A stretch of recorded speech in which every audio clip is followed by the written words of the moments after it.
क्या मिल जाएगा। हेलो दोस्तों, नमस्कार, जय हिंद। स्वागत है आप सभी का हमारे यूट्यूब चैनल पर विजुअल आर्ट हिस्ट्री विद निवी, जहां मिलती है आपको कला से संबंधित संपूर्ण जानकारी, चाहे वह भारतीय कला की जानकारी हो या हो पाश्चात्य कला की जानकारी या हो मूर्ति कला की जानकारी।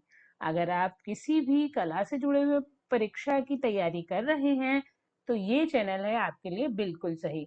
तो जैसा कि हम चैप्टर वाइज आपको क्लास देते हुए आ रहे हैं और उसी क्रम में आज हम पढ़ने वाले हैं एक ऐसे चित्रकार को जो न सुन सकते थे न बोल सकते थे, लेकिन जिनकी तुलिका और जिनके औजार जो मूर्ति बनाते हैं उन औजारों ने बहुत कुछ कह दिया, पूरी कहानी कह दी। और उन्होंने एक अपना बहुत अच्छा माध्यम अपने रंगों से खुद को प्रस्तुत करने का माध्यम, खुद को व्यक्त करने का माध्यम बना लिया। वो हमारे चित्रकार, थंबनेल में आपने देख ही लिया होगा, दिल्ली शिल्पी चक्र के फेमस आर्टिस्ट सतीश गुजराल जी के बारे में हम बताने वाले हैं। हालांकि आप जब नाम सुनते हो भवेश सान्याल और सतीश गुजराल, कुछ कुछ मैच मैच से करते हैं, लेकिन कंफ्यूज बिल्कुल मत होइएगा, क्योंकि शताब्दी पुरुष भवेश सान्याल हैं और हमारे जो है मन मौजी चित्रकार या मूड के आर्टिस्ट कौन है, हमारे सतीश गुजराल जी हैं, जो दिल्ली शिल्पी चक्र के ही चित्रकारों में से एक हैं। तो आज हम दिल्ली शिल्पी चक्र के चित्रकारों के विषय में, चित्रकारों में से एक सतीश गुजराल के विषय में बताएंगे। तो बने रहिएगा हमारे साथ। अगर नए हैं तो चैनल को कर लीजिए सब्सक्राइब और पुराने हैं तो शेयर कर दीजिएगा। चलिए हम शुरू करते हैं क्लास को। सतीश गुजराल, जिनका जन्म 25 दिसंबर सन 1925 ईस्वी में झेलम ग्राम पंजाब में हुआ था, जो कि तब भारत में था लेकिन अब पाकिस्तान में पड़ता है। ठीक है, झेलम ग्राम पंजाब में सन 1925 ईस्वी में सतीश गुजराल जी का जन्म हुआ था। क्वेश्चन क्या बनता है कि सतीश गुजराल का जन्म कब और कहाँ हुआ था, क्योंकि ये भारत विभाजन के समय भारत आ गए थे और इनके चित्रों में वो विभाजन की जो विभीषिकाएं हैं, या इस तरीके से हम देखें उनका अंकन मिलता है। हालांकि विभाजन की विभीषिकाएं अलग एक है, लेकिन इनके चित्रों में हमको ये चीज देखने को मिलती है। 25 दिसंबर 1925 को झेलम ग्राम पंजाब पाकिस्तान में जन्मा यह चित्रकार, जिनका नाम सतीश गुजराल है। और सतीश गुजराल एक म्यूरल आर्टिस्ट, मूर्तिकार, वास्तुकार और ग्राफिक डिजाइनर के रूप में जाने जाते हैं। इन्होंने कला के लगभग सारे माध्यमों में काम कर लिया, फोटोग्राफी छोड़कर, है ना। ग्राफिक कार के रूप में भी इन्होंने, ग्राफिक डिजाइनर के रूप में भी काम किया, वास्तुकार के रूप में भी काम किया, मूर्तिकार के रूप में भी काम किया, म्यूरल आर्टिस्ट के रूप में भी काम किया है। तो अगर आपसे यहाँ पर क्वेश्चन आ जाए कि सतीश गुजराल क्या नहीं थे, तो आपको चुनना होगा फोटोग्राफी। और वरना आपसे पूछ ले कि वह कौन सा चित्रकार है जिसने म्यूरल भी बनाए हैं, मूर्तियां भी बनाई हैं और वास्तुकला और ग्राफिक डिजाइनिंग के लिए भी जाने जाते हैं, तो वो कौन से चित्रकार है, सतीश गुजराल है। 26 मार्च 2020 को दिल्ली में इनकी मृत्यु हो गई है, याद रखिएगा, ठीक है।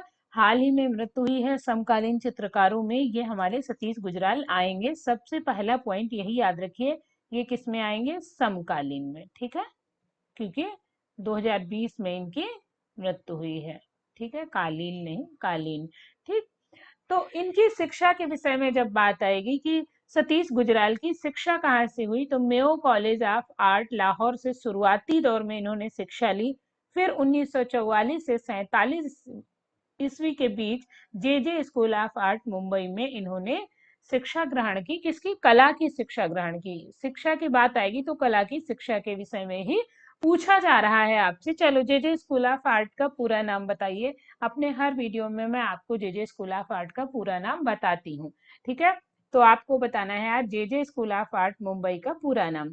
Mayo college of art Lahore से इन्होंने शिक्षा ली और बाद में जे स्कूल ऑफ आर्ट मुंबई से 1944 से 47, लगभग 3 साल इन्होंने कला की शिक्षा प्राप्त की। इनकी कला यात्रा की बात करें तो गुजराल ने कैनवास पर तैल माध्यम में काम किया है, ठीक है। किसमें काम किया है, गुजराल कैनवास पर तैल माध्यम में काम करते थे। कौन, गुजराल, सतीश कुमार गुजराल, ठीक है। इन्होंने कोलाज, म्यूरल, टाइल्स, टेराकोटा, जली हुई लकड़ी से भी म्यूरल बनाए हैं, ठीक है। टाइल्स, म्यूरल वाले जो टाइल्स आते हैं उनसे म्यूरल बनाए हैं, टेराकोटा से और जली हुई लकड़ी से इन्होंने काम किया है। जिस जली हुई लकड़ी से इन्होंने काम किया है उसको अलग नाम दिया है, उसको नाम दिया बर्न्ट वुड। इनकी अलग तकनीकी थी उस लकड़ी को बनाने की, मैं आपको लास्ट में समझाऊंगी। इस तकनीकी के विषय में भी बताऊंगी कि सतीश गुजराल कैसी जली हुई लकड़ी पर काम करते थे। तो यहाँ याद रखिएगा कि इनका माध्यम क्या रहा है, अधिकतर ऑयल में इन्होंने काम किया है, तो चित्रण में माध्यम कौन सा हो जाएगा, तैल हो जाएगा। ठीक है, क्या क्या किया है, कोलाज, म्यूरल, टाइल्स, टेराकोटा और जली हुई लकड़ी। ठीक है, तो याद रहेगा, कोलाज, म्यूरल, टाइल्स, टेराकोटा, जली हुई लकड़ी से भी ये म्यूरल बना लेते थे। अगला जो पॉइंट आता है वो आता है इनकी पहली प्रदर्शनी कौन सी थी। सन 1952 ईस्वी में नई दिल्ली में इनकी प्रथम प्रदर्शनी लगी, जिसमें इनके 2 चित्र किसने खरीद लिए, जवाहरलाल नेहरू ने खरीद लिए। सतीश गुजराल की पहली प्रदर्शनी सन 1952 में लगी, जिसमें इनके 2 चित्र किसने खरीद लिए, जवाहरलाल नेहरू ने खरीद लिए। यहाँ पर ये जो मूर्ति आप देख रहे हो, इसका शीर्षक है कि प्रत्येक स्थान पर खुश रहने के लिए कुछ ना कुछ ढूंढा जा सकता है। ठीक है, एवरी टाइम बी हैप्पी, या everything will be make happy. हमें हर चीज खुश कर सकते हैं। एक औरत या एक पुरुष बैठा हुआ है राजा के रूप में, उसके ऊपर एक चिड़िया बैठी हुई है जो कि उसको कुछ समझाते या उसको खुशी देते हुए दिखाई गई है। इनके मूर्ति शिल्प देखें तो हॉर्स बहुत इंपॉर्टेंट है, काला ग्रेनाइट में है। देखिए इसका पिक्चर जो है मुझे उपलब्ध नहीं हो पाया, हालांकि प्राणनाथ मांगू जी की पुस्तक में ये दिया हुआ है, काले ग्रेनाइट से बना हुआ हॉर्स। और हाँ, कहीं क्वेश्चंस में मैंने आपसे पूछा भी था, तो मेरे क्वेश्चन आंसर वाली वीडियो आप देखेंगे, उसमें आपको मिल जाएगी। ठीक है, मेडिटेशन, शक्ति व गणेश। मेडिटेशन अलग है, शक्ति व गणेश अलग है, जो कि बर्न्ट वुड में, जली हुई लकड़ी में शक्ति व गणेश इन्होंने बनाया। Tree of life burnt would में इन्होंने बनाया है। ट्री ऑफ लाइफ क्या है, इनकी मूर्ति है। ठीक है, ट्री ऑफ लाइफ इनकी मूर्ति है। चित्र है, इनके चित्र, प्रमुख चित्रों को देख लेते हैं। अच्छा, ट्री ऑफ लाइफ किसी और ने भी एक चित्र बनाया है, वो मुझे आप लोग बताएंगे। ठीक है, मोहनजोदड़ो संस्कृति, काला चांद, परिवार, बंधन, बिंदु, विलाप, खिलाड़ी, मैक्सिकन नारी, ये इनके प्रमुख चित्र हैं। अभी इनके बहुत सारे चित्र हैं, तो ये आपको याद रखने। इनमें याद कौन कौन से जरूरी रखना, मोहनजोदड़ो संस्कृति याद रखना, थोड़ा सा अलग लगता है। मैक्सिकन नारी याद रखना, अलग लगता है। बिंदु बीज मंत्र किसके चित्र हैं, चलो बताओ। बिंदु इनका भी है, लेकिन वो बिंदु कला के लिए ही जाने जाते हैं। बिंदु बीज मंत्र बताओ किसके हैं, एक साथ नाम लोगे तो याद आ जाएगा, चलो कमेंट में बताओ। परिवार, अभी कल ही हमने आपको राम कुमार के विषय में पढ़ाया, तो उसमें भी बताया उनका भी था, परिवार और परिजन 2 चित्र थे। परिवार इनका भी चित्र है। खिलाड़ी याद रखिएगा। फिर सहस्त्रहार, माया, स्मृति की निरंतरता, हीरो, देश विभाजन के चित्र, स्फेयर ऑफ मेमोरी। कव्वाल इनकी सीरीज है, 1997 में इन्होंने बनाई है। पार्टीशन, जो भारत विभाजन का दृश्य है उसको बनाया। सेलिब्रेशन सीरीज 1998 से 99 में इन्होंने बनाई है। रेवोल्यूशन, यहाँ है रिवोल्यूशन, रेवोल्यूशन, ठीक है, यहाँ लिव हो जाएगा। रेवोल्यूशन, तूफान के तिनके, तिरस्कृता, आत्महत्या से पूर्व। ये चित्र भी आपको जरूर ही याद रखने हैं। ये इनके चित्र जब अभी आप देखोगे, हम जब कहें इनके सतीश गुजराल के चित्र कहीं ना कहीं इनके अपने जीवन को दर्शाते हैं। इनके खुद के जीवन को इन्होंने अपने चित्रों में पिरोया है। तो चाहे चित्र इनका सेलिब्रेशन हो, चाहे पार्टीशन हो, चाहे आत्महत्या से पूर्व का चित्र हो, कहीं ना कहीं वो इनके अंदर जो इनकी मनहा स्थिति है, पॉजिटिविटी, निगेटिव जो थिंकिंग्स आती हैं या पॉजिटिव थिंकिंग्स आती है, इनको ये कैनवास पर उतारते हैं। तो इनके पास एक ही चारा है किसी को बताने का या समझाने का कि हम चित्र को उतारे।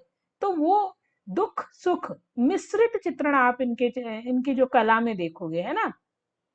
दुख की मशीह, निराशा, आंधी के अनाथ, स्मृतियों के जाल, अतीत की यादगारें, भाग्य, अंत का आरंभ, ये देखो, अंतः अस्ति प्रारंभ वाला, अंत का आरंभ, उस तरीके से। दोपहरी का अंधियारा विरोधाभास दिखा रहा है, दोपहर में कौन सा अंधियारा होता है, लेकिन होता है जब हम कहीं धूप से आए और एकदम से घर के अंदर घुसते हैं, तो हमें हमारी आंखों के सामने अंधियारा होता है, लेकिन वो होता नहीं, वही कि व्यक्ति भ्रम में रहता है ना।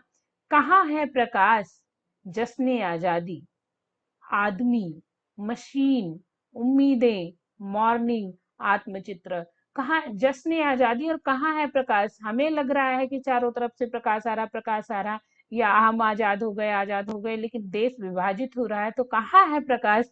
उस भावना को दिखाता हुआ इनका यह चित्र है। अब यहाँ पर हम इनका एक चित्र देखें, एक आदमी जाल लेके खड़ा हुआ है, जाल लेके बैठा हुआ है। ठीक है, ये बैठा हुआ है, कुछ पंछी हैं जिनको प्रकाश की एक किरण दिखाई दे रही है, तो वे उस ओर जा रहे हैं।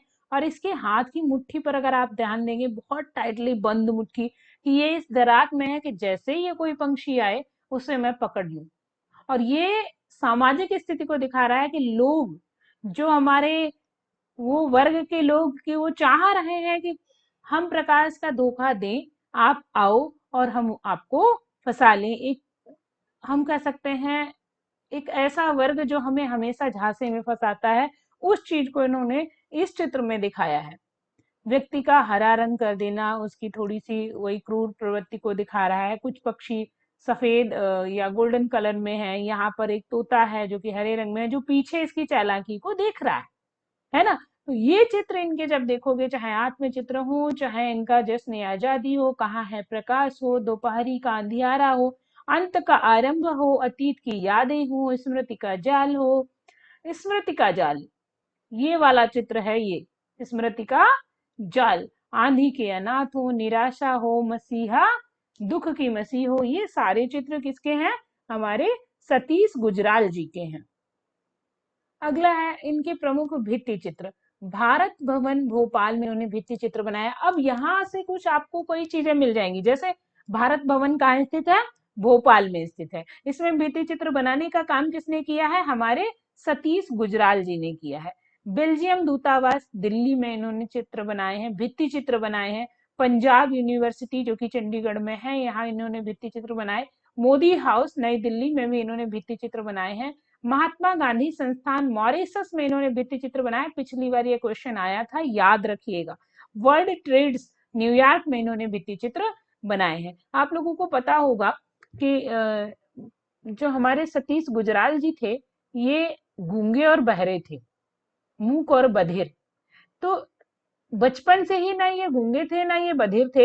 इनके साथ एक दुर्घटना हुई, लगभग 13 वर्ष की उम्र में ये गिर गए छत से, और वहीं से इनकी आवाज और सुनने की शक्ति चली गई। और फिर जो व्यक्ति नहीं बोल पा रहा है, शुरू से नहीं बोल पा रहा, तो उसको इतनी कठिनाई शायद ना हो, क्योंकि हमने उसे कभी सुना नहीं, उसके भाव वो रख नहीं पाया, या उसने अपना एक तरीका चुन लिया है। लेकिन जो व्यक्ति शुरू से बोल रहा है और फिर उसके उसको एकदम से ना वो बोल पाए ना वो सुन पाए, तो बहुत ज्यादा मानसिक स्थिति उसकी क्या हो जाएगी, सोचिए। और उस समय व्यक्ति के दिमाग में एक ही बात आती है कि या तो मैं खुद को खत्म कर लूं कि मैं समझा नहीं पा रहा, या तो वो कोई अपना ऐसा रास्ता निकाले कि वो अभिव्यक्ति कर पाए। तो चाहे इनका आत्महत्या के पहले वाला जो चित्र हो उसमें ये दिखाना, या कि दोपहरी का अंधेरा दिखाना, है ना, या दुख का अंत दिखाना, ये चित्र जो है इनके पॉजिटिविटी को दिखाते कि हर चीज का सलूशन आत्महत्या या खुद को विनाश कर लेना नहीं है।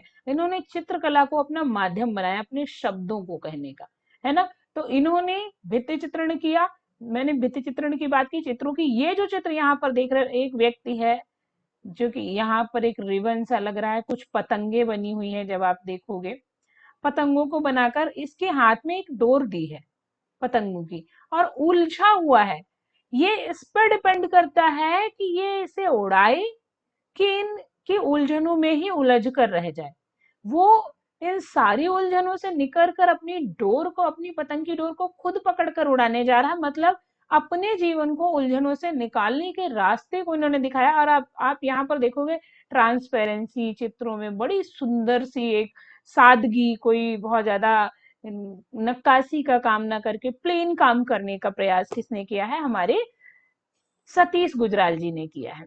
इनको कौन कौन से पुरस्कार मिले हैं ये भी देख लिए, बहुत इंपॉर्टेंट है। सन 1999 में इन्हें भारत सरकार द्वारा पद्म विभूषण पुरस्कार से सम्मानित किया गया, बड़े गर्व से, और 1999 में किया गया, याद रखिएगा ये। अच्छा, पद्म विभूषण, पद्म भूषण, पद्मश्री का आरंभ कब हुआ था? 1955 या 54 ईस्वी में, 54 में आई थिंक हुआ था। तो 54-55 के इर्द गिर्द, 54 में। तो याद रखना कि जब इसका आरंभ हुआ तो पहला आपको बताना है पद्मश्री किस चित्रकार को मिला, चित्रकारों में पहला पद्म भूषण किस चित्रकार को मिला, और पहला पद्म विभूषण पाने वाला कौन सा चित्रकार था। चलो आप कमेंट में हमें बताओ, देखते हैं आपकी तैयारी कितनी है। फिर 1989 ईस्वी में इन्हें विंची पुरस्कार प्राप्त हुआ। इससे पहले पद्म विभूषण सबसे इंपॉर्टेंट है, इसलिए मैंने सबसे ऊपर लिख दिया है। क्वेश्चन पूछा जा सकता है, सतीश गुजराल जी को भारत सरकार ने पद्म विभूषण सम्मान से कब सम्मानित किया? तो आप आंसर देंगे 1999। अगर पूछ लिया जाए कि विंची पुरस्कार से कब सम्मानित किया गया? 1989। ठीक है। फिर ऑर्डर ऑफ द क्राउन 1984 में इन्हें प्राप्त हुआ। तो ये इनके सारे पुरस्कार याद रखने हैं आपको, लेकिन सबसे ज्यादा याद रखना, और ये 2014 वाला NDTV India of the year इन्हें चुना गया, और इस अवार्ड का लाइफ टाइम अचीवमेंट अवार्ड मिला। इसमें इनके साथ अजमत अली खां भी थे। दो लोग लाइफ टाइम अचीवमेंट अवार्ड को हासिल करने वाले एक साथ ये दो लोग बने थे। तो ये हमारे सतीश गुजराल के पुरस्कार हैं, आपको याद रखने हैं, क्योंकि किसी चित्रकार के पुरस्कार, उसका माध्यम, उसकी तकनीकी और चित्र ही अक्सर आपके एग्जाम में पूछे जाते हैं। तो ये आपको ध्यान रखने हैं। कोई चीज ऐसी है जो आपको समझ में नहीं आ रही, आप कमेंट करके पूछ लीजिए, मैं आपको बता दूंगी। ठीक है। और बाकी कोशिश यही रहती है कि मैं आपको समझा सकूं। ठीक है। और हाँ, रही बात लेवल की, टीजीटी पीजीटी, तो क्वेश्चन चाहे मैं आपको क्वेश्चन लिख के बता दूं, चाहे आपको इस तरीके से लिख के बताऊं, लेकिन उद्देश्य यही है कि आप तक सही और सटीक चीजें पहुंचे, है ना। मैं कहानी या मैं यूं पूरा ब्यौरा नहीं लिखती, जो महत्वपूर्ण होता है बस वो लिखती हूँ। तो आपको अगर इसकी पीडीएफ मिलती है, नहीं तो आप स्क्रीनशॉट ले लीजिए या अपने नोट्स बना लीजिए, ये आपको बहुत काम आने वाले हैं पेपर में। मुझे लगता है कि इसमें ऐसा कुछ नहीं है जो पेपर में ना आने वाला हो, या पेपर में आए तो वो यहाँ पर उपलब्ध ना मिले आपको। ठीक है, लेकिन ये आपकी जिम्मेदारी है कि आप इसे नोट डाउन करें। ठीक है। अब हम सतीश गुजराल जी से जुड़े हुए कुछ स्मरणीय तथ्य देख लेते हैं, क्योंकि वो भी बहुत महत्वपूर्ण है। ये हैं तुम्हारे वन लाइनर। ठीक है। वन लाइनर जैसे आपके होते हैं, ये वही हैं। पूछा जा सकता है कि सतीश गुजराल के पुत्र कौन है? तो सतीश गुजराल के पुत्र मोहित गुजराल हैं, जो कि एक वास्तुकार हैं। ठीक है। सतीश गुजराल के पुत्र मोहित गुजराल एक वास्तुकार हैं। अगला क्वेश्चन बनता है, कौन से चित्रकार के भाई प्रधानमंत्री रहे हैं, या कौन सा चित्रकार हमारे भारत के भूतपूर्व प्रधानमंत्री का भाई रहा है? तो सतीश गुजराल के भाई इंद्र कुमार गुजराल भारत के प्रधानमंत्री रहे हैं, और सतीश गुजराल उनके भाई हैं। सतीश गुजराल का माध्यम क्या था? कोलाज माध्यम था। इन्हें कोलाज में काम करना बहुत प्रिय था, और ऐसा नहीं कोई इंटेंसली ये बैकग्राउंड बना के या कुछ करते थे। कागज के छोटे छोटे टुकड़े ये फाड़ लेते थे और यूं ही चिपकाते जाते थे, कुछ ना कुछ आकृति खुद से उभर आती थी। इन्हें सबसे ज्यादा पसंद जो काम था वो कोलाज बनाना था। आदमी जब उलझा होता है ना, तो वो टुकड़ों को जोड़ने का काम करता है।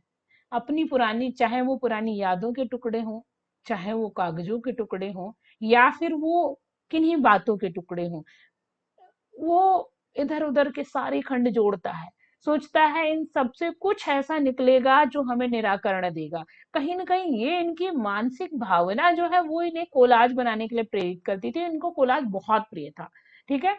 सतीश गुजराल ने म्यूरल की रचना सिरेमिक में की है। अधिकतर किसमें की है? तो सिरेमिक में की है, याद रखिएगा। अगला जो पॉइंट हमारा, सतीश गुजराल ने मैक्सिमन मैक्सिकन अभिव्यंजनावादी चित्रकार सतीश गुजराल हैं, या सतीश गुजराल को मैक्सिकन अभिव्यंजनावादी चित्रकार के रूप में जाना जाता है। क्वेश्चन क्या बनेगा? कौन सा भारतीय चित्रकार मैक्सिकन अभिव्यंजनावादी चित्रकार के रूप में जाना जाता है, या कौन सा भारतीय चित्रकार मैक्सिकन अभिव्यंजनावादी चित्रकार था?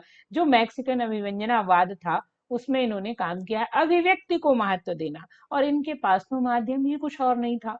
इन्होंने कला को ही अपनी भाषा, अपनी बोली बना ली थी, लोगों के सामने खुद को प्रस्तुत करने का एक माध्यम बना लिया था। तो इनके लिए तो अभिव्यंजनावाद जो है बहुत महत्वपूर्ण था, है ना। तो इनकी कला में पूर्णतः हमको मैक्सिकन अभिव्यंजनावाद दिखता है। और इन्होंने जो म्यूरल बनाए सबसे ज्यादा सिरेमिक में बनाए, याद रखना। सतीश गुजराल ने एक्रेलिक रंगों की खोज एक रसायन शास्त्री के साथ की थी। अब क्वेश्चन आ जाए, एक्रेलिक रंगों की खोज किसने की थी? तो एक्रेलिक रंगों की खोज सतीश गुजराल ने की थी। एक चीज और यहाँ पर याद रखना, बद्रीनाथ आर्य का नाम जरूर याद रखना। हालांकि जो आपके ये होते हैं, क्या नाम है, एक्रेलिक रंग जो यूज करते हैं, उनको पता होगा कि उनकी जो है फितरत तैल रंगों की है, ठीक है। उनकी फितरत तैल रंगों की है, लेकिन उनका जो है कार्य जल रंगों की तरह होता है, उनका प्रयोग जल रंगों की तरह होता है। किसका? एक्रेलिक कलर्स का। तो एक्रेलिक कलर्स में बद्रीनाथ आर्य को मैंने क्यों कहा? क्योंकि इन्होंने एक्रेलिक कलर में वाश तकनीकी का उपयोग किया है इन्होंने, ठीक है। बद्रीनाथ आर्य ने वाश तकनीकी का प्रयोग किया है। चलो याद रखना, आगे बढ़ते हैं।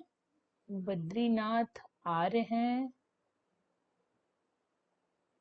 एक मिनट इसको आप यूं छोड़ दो, मुझे इसमें कुछ कंफ्यूजन लग रहा है। BN आर्य हैं, हाँ, इनके विषय में मैं बताऊंगी आपको, अभी इनको ऐसे छोड़ दो।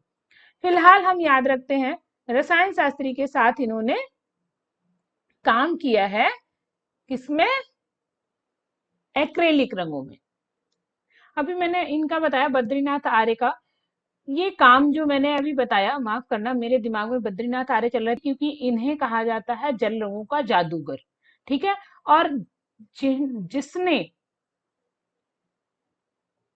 एक्रेलिक कलर्स को जल रंग की वास तकनीक में यूज किया, वो थे श्याम बिहारी अग्रवाल, ठीक है। कौन? श्याम बिहारी अग्रवाल। माफ करना मेरे दिमाग में वो चल रहे थे। श्याम बिहारी अग्रवाल जो कि राकेश गोस्वामी के गुरु थे, गुरु हैं, उन्होंने जो है एक्रेलिक कलर्स को जल रंगों की तरह यूज किया है। जबकि जल रंग एक्रेलिक कलर्स की खोज किसने की है? सतीश गुजराल ने की है। किसके साथ? एक रसायन शास्त्री के साथ मिलकर की है। एक्रेलिक कलर की विशेषता ये होती है कि ये जल रंगों की अपेक्षा, वो सॉरी, ये जो है तैल रंगों की अपेक्षा जल्दी सूख जाते हैं, और जल रंगों की तरह ये सूखने के बाद धुलते नहीं है। जबकि जल रंग आप सूखने के बाद फिर से धुलो, वो फिर से धुल जाएंगे। सबसे अधिक सरकारी कमीशन कार्य करने वाले चित्रकार हैं, इनको सबसे ज्यादा सरकारी कमीशन मिले हैं, ठीक है। किसको? सतीश गुजराल जी को। क्योंकि ये कहीं ना कहीं इनका फैमिली जो बैकग्राउंड है, या हम कहें फैमिली राजनीतिक परिवार से जुड़े रहे हैं, तो सरकारी कमीशन कार्य इनको बहुत ज्यादा प्राप्त हुआ। पता है, पढ़ाते पढ़ाते जब भी कोई गलती होती है ना, तो वो दिमाग तुरंत रिकॉल कराता है कि नहीं जी, यहाँ पर आप गड़बड़ कर रहे हो। हाँ, ये है कि हो सकता है कि एक प्रवाह में बोलते बोलते हम कुछ गड़बड़ बोल गए हैं, लेकिन दिमाग तुरंत बताता है नहीं ये गलत है, ये गलत है, ये इसको सही करो। और वही मैं तो तुरंत दिमाग में गया, नहीं, बद्रीनाथ आर्य जल रंग के जादूगर कहे जाते हैं, लेकिन वो नहीं है, श्याम बिहारी अग्रवाल हैं। तो ध्यान रखिएगा। और क्योंकि मैं वीडियो को डायरेक्ट रिकॉर्ड करके अपलोड करती हूँ, तो इसमें मैं कट नहीं करती हूँ। नहीं तो गलतियां हों तो वो काट के मैं अपलोड करूँ, पर इतना समय रहता नहीं मेरे पास, तो मैं डायरेक्ट अपलोड करती हूँ। तो अगर कुछ भी आप लोगों को लगे कि मैंने कुछ गलत उच्चारण कर दिया है, या किसी विषय में कुछ गड़बड़ बताया, तो आप बता सकते हो। फिलहाल मैं ये कोशिश करती हूँ कि 99% मैं आपको कुछ भी गलत नहीं बताऊं, नहीं बताती भी नहीं हूँ। नहीं आता छोड़ दो, लेकिन गलत मत बताओ। चलो, अगला है मोहनजोदड़ो से महात्मा गांधी तक म्यूरल जो है किसने बनाया है? तो सतीश गुजराल जी ने यह म्यूरल बनाया है। क्वेश्चन आता है, याद रखना। अब ये जान लो बर्न्ट वुड क्या था। बर्न्ट वुड जैसे उच्चारण होता है, जली हुई लकड़ी। इसका प्रयोग किसने किया? सतीश गुजराल ने। इसमें क्या किया जाता था? एक लकड़ी की पट्टियां जोड़कर धरातल की ऊपरी सतह जलाकर आवश्यकता अनुसार खुरच कर गड्ढे कर लिए जाते हैं। लकड़ी की पट्टियां पट्टियां जोड़ी आपस में, और इनको ऊपर ऊपर जला दिया, फिर जितनी जरूरत है उतना इसको खुरेच कर उत्कीर्ण कर लिया गया। फिर स्वेच्छानुसार रासायनिक घोल लगाकर आवश्यकता अनुसार रंग भर देते थे। फिर अपनी इच्छा से जो रासायनिक घोल लगा देते थे उस पर, जैसे वर्निश वगैरह या कोई ऐसा, चमक आ जाए और लकड़ी खराब ना हो, और फिर उसमें क्या होता था, रंग भर देते थे। तो ये था बर्न्ट वुड। ठीक है। अच्छा, एक चित्रकार है जिसने जलाई लकड़ी को या जली जलाई झाड़ियों का प्रयोग किया है, जलती हुई झाड़ियों जैसे ये जली जलाई झाड़ियों का प्रयोग किया है। वो कौन है, आपको बताना है, कमेंट में बताइए। अपने चित्रों में अंग्रेजी के शब्दों का प्रयोग इन्होंने किया है। ये क्या करते थे अपने चित्रों में, जहां तहां कहीं कहीं अंग्रेजी के शब्द लिख देते थे, है ना। तो वो कहीं ना कहीं अपना भाव दिखाने का प्रयास किया है। इनका जटिल कलात्मक रूपक तथा अंतर्दृष्टि का स्रोत मूलतः इनके निजी अनुभव है। ये मैं शुरू से कहती आ रही हूँ, इनके अपने अनुभव हैं, अपनी जो जो इन्होंने फील किया, जो इन्होंने देखा, जो समाज से इन्हें मिला। कहीं ना कहीं कुछ चीजें हर व्यक्ति का होता है। अगर कुछ हमसे कोई 2 दिन के लिए मौन व्रत धारण कह दे, आप सोचो, आपसे कोई कहे कि 2 दिन मैं आपके कान में ऐसी मशीन लगा दूंगा कि ना आपको कुछ सुनाई देगा और ना आप कुछ बोल सकोगे, रह नहीं पाओगे। मैं तो नहीं रह पाऊंगी, मैं 2 घंटे ना रह पाऊं बिना बोले। हाँ, जब कभी मन बहुत उदास हो या कुछ हो तो ना बोलूं, लेकिन एक व्यक्ति जो हंसता खेलता बोलता है और उसको एकदम से ना वो बोल पा रहा है ना वो कुछ कह सुन पा रहा है, तो उसका दिमाग में क्या होगा। और वही चीजें, वही अनुभव इन्होंने अपने चित्रों में उतारे। पर ऐसा नहीं है कि हमेशा उदास रहे, ये खुद कहते हैं, मतलब लिख के इन्होंने बताया कि व्यक्ति समस्याएं देखता है, उनके समाधान नहीं। हम अगर उसको पॉजिटिव वे में लें तो ज्यादा बेहतर होगा हमारे लिए। एक पॉजिटिव थिंकिंग रखने वाले चित्रकार थे, और इनको मूड्स एवं मना स्थिति का चित्रकार कहा जाता है। इंपॉर्टेंट है, याद रखना, किस चित्रकार को मूड्स एवं मना स्थिति का कलाकार कहा जाता है, तो कौन है, सतीश गुजराल है। फिर आता है सतीश गुजराल की कृतियों में बड़ी बड़ी कोठियां, भवन, इमारतें, लाल, पीले, हरे, जामुनी, उभरते चमकीले रंग पर पड़ती पीड़ित व्याकुल आकृतियां एक नाटकीय प्रभाव उत्पन्न करती हैं। चमकीले रंगों में व्याकुल, वैसे उदासी या दुख को दिखाने के लिए थोड़े धूमिल रंगों का प्रयोग किया जाता है, लेकिन इन्होंने एक विरोधाभासी या एक नाटकीयता दिखाने के लिए चमकीले रंगों का प्रयोग किया है। गुजराल के चित्रों के प्रतीक रोजमर्रा की घटनाएं और सामान्य जनजीवन है। कोई अपना विशेष वो नहीं है कि हम कोई जाके कोई मिनिस्ट्री मोनेस्ट्री को जो है बनाएंगे। साधारण जनजीवन को ही चित्रित करते थे, क्योंकि वो व्यक्ति एक्सप्लोर करना चाहता था, वो समझना चाहता था चीजों को, है ना। इनके कलात्मक उपलब्धियों पर राष्ट्रीय ललित कला अकादमी नई दिल्ली ने एक मोनोग्राफ प्रकाशित किया, और जिसमें क्या था, इनकी कुछ चित्राकृतियां और उनकी प्रतिलिपियां भी वहां पर चित्रित थी। ठीक है। भारतीय फिल्म विभाग ने इनके जीवन पर एक लघु वृत्त चित्र फिल्म बनाई, जिसका शीर्षक क्या था, सतीश गुजराल है। ठीक है। और इसका निर्देशन बलवंत गार्गी ने किया। इन पर कई वृत्त चित्र बने, लेकिन जो भारतीय फिल्म विभाग ने बनाई वो थी सतीश गुजराल नाम से।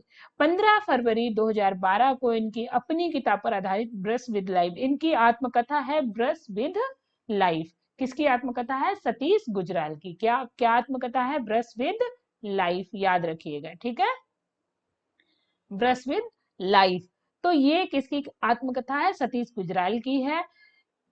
और इस पर 24 मिनट की डॉक्यूमेंट्री फिल्म रिलीज हुई है, और यही नाम दिया गया है। ठीक है, brush with life documentary film है, जो इनकी ही किताब पर आधारित है। लगभग 4 किताबें इनकी प्रकाशित हुई, जिसमें ब्रश विद लाइफ भी शामिल है। ठीक है, तो याद रखना, भारत के विभाजन और उससे जुड़े उनके प्रवासियों की पीड़ा ने युवा सतीश को प्रभावित किया, और उनकी बनाई कलाकृतियों में यह स्पष्ट झलकता है। वो जैसे कहे ना कि बेघर पक्षी वाला है, क्या आंधी के अनाथ।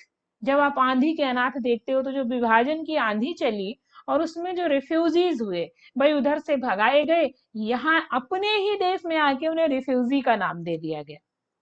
न जब भारत पाकिस्तान नहीं बटा था तो कोई रेफ्यूजी नहीं था, लेकिन अपने ही देश में रेफ्यूजी। तो आंधी के अनाथ मतलब इस विभाजन की आंधी में जो अनाथ हुए, कितनों के परिवार टूट गए, कितनों के घर वाले छूट गए, तो उन सभी को चित्रित किया। कहीं ना कहीं इनके चित्रों में वही चीजें दिखाई देती। कहाँ है प्रकाश, इनके चित्र देखिए, नाम वही चीजें हैं। यहाँ आप इनका चित्र देख सकते हैं, एक पुरुष है, एक स्त्री का चित्र है जिसका गला नहीं है। यहाँ देखेंगे उसका सिर नहीं है, हाथ है जो कि यांत्रिक तरीके से बने हुए हैं, है ना। ये विभाजन की स्थिति को ही दर्शा रहा है कि भारत माता को बांट दिया गया है, जिनका सिर अलग है हम पकड़ के उनको लेके जा रहे हैं एक तरीके से। यहाँ कुछ यंत्र बने हुए हैं लोहे का और समायोजन, जो थोड़ा सा आप अभिव्यंजनावाद को देखोगे, अभिव्यक्ति को ज्यादा महत्व देते हुए चटक रंग और सपाट रंग, यहाँ पर इन्होंने खुद के साइन भी कर रखे हैं। गुजराल, सतीश गुजराल अपने साइन कैसे करते थे, गुजराल प्लेट्स को जोड़कर या इसे बनाकर इन्होंने चित्र बनाए हैं। तो ये सपाट रंग योजना का प्रयोग, तैल रंगों का प्रयोग करते हुए इन्होंने काम किया है। यंत्र और व्यक्ति का एक अच्छा समायोजन, यहाँ इसके बाल हैं जिनके लिए जंजीरें सी पड़ी हुई हैं, एक व्यक्ति को दिखाया जो कि इनको पकड़ के अपनी तरफ ले जा रहा है। कहीं ना कहीं जो अंतर मन के द्वंद्व हैं उनको दिखाने का प्रयास हमारे सतीश गुजराल करते हैं। तो ये थे सतीश गुजराल। आज की वीडियो आपको कैसी लगी जरूर बताइएगा। चलो अभी जाने से पहले क्वेश्चन तो बता जाओ। भारत भवन कहाँ है और भारत कला भवन कहाँ है? दोनों के स्थान बाकायदा आपको लिखने हैं, भारत भवन और भारत कला भवन। ठीक है, तो ये आपको आज का क्वेश्चन बताना है। तो ये थी आज की वीडियो। अगर नए हैं तो आप सब्सक्राइब कर लीजिए और वीडियो को कर दीजिए लाइक। मिलते हैं अगली वीडियो में। वीडियो कैसी लगी जरूर बताइएगा, अगर कोई कमी लगती है तो बताइएगा, मैं सुधारने का प्रयास करूंगी। इसी के साथ हम अगले वीडियो में मिलेंगे, तब तक के लिए इतना ही। Thank you, thanks for watching.